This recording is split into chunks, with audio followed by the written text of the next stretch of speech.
Most purchases are made emotionally and are not logical when it comes to consumers.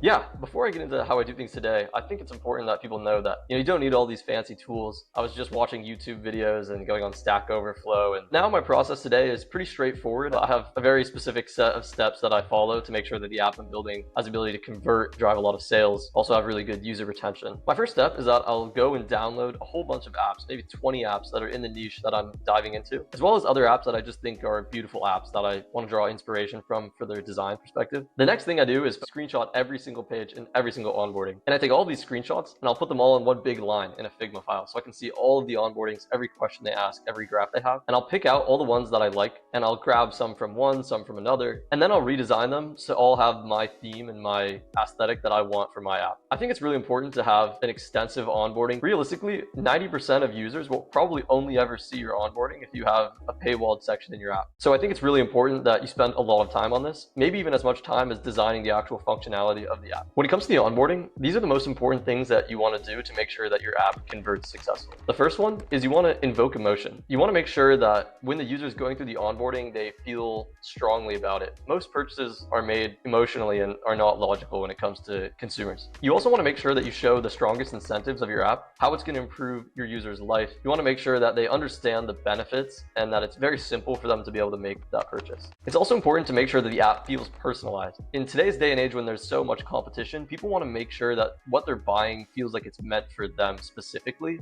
rather than just like a generally applicable app. Finally, you want to make sure that you have some sort of charts, graphs, something to make the app feel more scientific. People like to know that something that they're using has been proven to work, that other people have successfully used it, and by adding these charts and graphs, it'll make it so your app seems very legitimate.